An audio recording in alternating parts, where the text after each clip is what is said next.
Pada tanggal 4 Juni 1962, satu kompi Batalion Kujang II Siliwangi menyergap dan menangkap sang Imam Negara Islam Indonesia atau NII, Sekar Maji Marijan Kartosuwiryo dan pengikutnya di daerah Gunung Sanggar, Jawa Barat.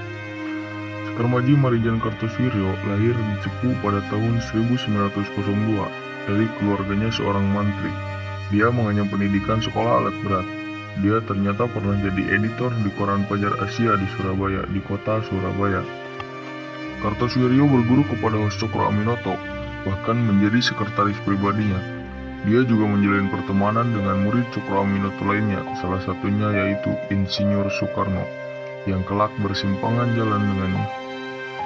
Pemikiran Kartosuwiryo semakin radikal setelah dia mengatakan konsep hijrah pada Kongres PSI pada tahun 1936.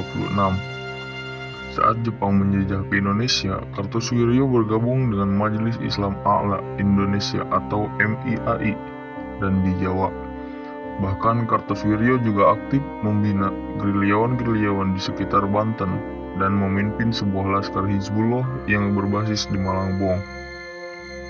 Setelah Indonesia merdeka pada tahun 1949, Indonesia mengalami satu perubahan politik saat Jawa Barat mengalami kekosongan kekuasaan. Kartosuwiryo yang kecewa dengan hasil keputusan Renville kemudian mendirikan sebuah negara Islam Indonesia pada tanggal 7 Agustus 1945 di Kabupaten Tasikmalaya, Jawa Barat. Dan upaya ini dinilai pemerintah sebagai pemberontakan dan segera mengambil langkah strategis guna menumpas daripada pemberontakan DITII. Saat Republik Indonesia Serikat bubar pada tanggal 17 Agustus 1950, Kartosuwiryo yang setahun sebelumnya telah mendeklarasikan NII atau Negara Islam Indonesia yakin hal ini sebagai bentuk kegagalan sistem yang sekuler yang bernama Republik Indonesia. Melalui suratnya kepada Presiden Soekarno, dia mengajak Soekarno untuk menjadikan Islam sebagai landasan negara, tapi Soekarno pun tidak menanggapinya, bahkan mengancam Kartosuwiryo.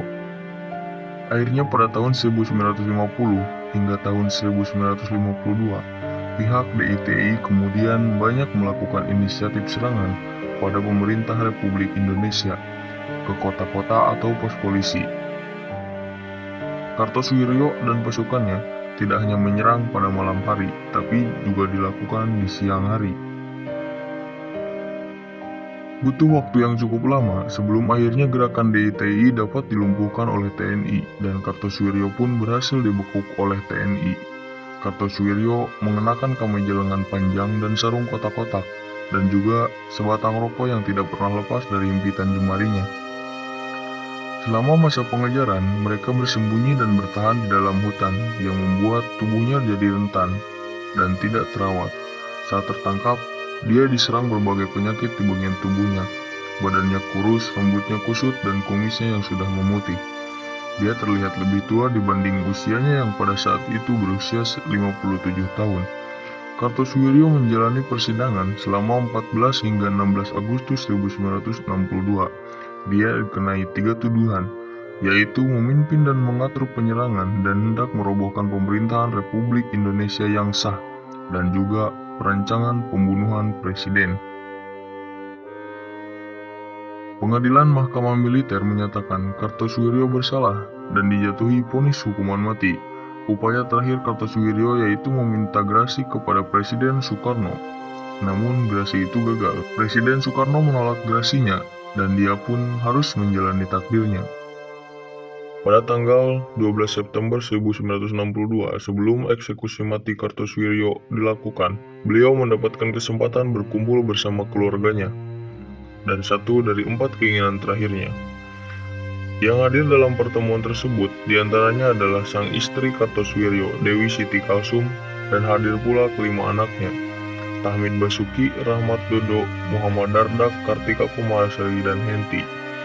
Saat di pertemuan, dia dan keluarganya bersantap siang, bila sang istri dan anak-anaknya melahap menu daging rendang khas Padang yang disajikan, sedangkan Kartosuwiryo enggan memakannya. Usai melakukan santap siang bersama keluarga, mereka bersenda gurau dan anak-anak Kartosuwiryo terlihat begitu tabah ketika militer meminta ayahnya memberikan pesan terakhir kepada keluarganya. Kartosuwiryo pun berpikir sejenak lalu berbicara kepada keluarganya. Lalu keluarga itu berkumpul dan pengambilan gambar. Kartosuwiryo duduk sebanjar dengan istri. Lalu 3 putrinya, Kartika Kumalasari, Henti di belakangnya. Berdiri 2 putra mereka, Tahmid Basuki Rahmat dan Dodo Muhammad Dardak. Usai pertemuan, Kartosuwiryo melakukan sholat taubat.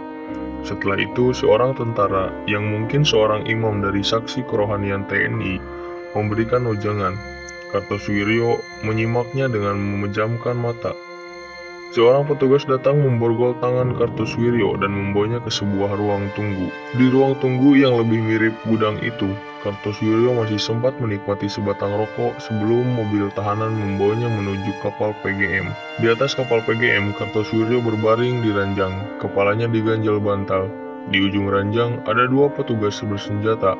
Kartosuwiryo hanya diam dan menatap langit-langit. Tak lama kemudian, dia dibawa petugas untuk dipindah ke kapal LCM, kapal yang membawa dirinya ke Pulau Ubi, Kepulauan Seribu, tempat dia dieksekusi mati dan dimakamkan. Setelah dieksekusi, Kartosuwiryo diperlakukan secara Islam oleh TNI AU. Setelah semua persiapan eksekusi selesai, semua regu tembak pun bersiap. Ada 12 regu tembak dari Kobam Jaya, dan akhirnya eksekusi pun siap dilaksanakan. Dalam hitungan detik, eksekusi mati Kartosuwiryo pun selesai. 5 peluru menembus dada kiri sang penggagas Darul Islam ini. Sang komandan mengambil inisiatif dengan menyalakan pucuk-pucuk pistol ke arah Marijan Kartosuwiryo untuk memastikan bahwa sang terhukum sudah tewas.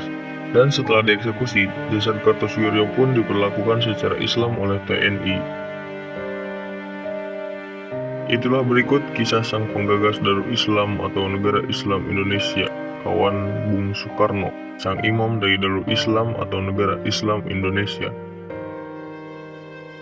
Jika kalian suka dengan cerita sejarah masa lampau yang jarang generasi milenial ketahui, silahkan like dan subscribe channel ini. Terima kasih dan sampai jumpa kembali.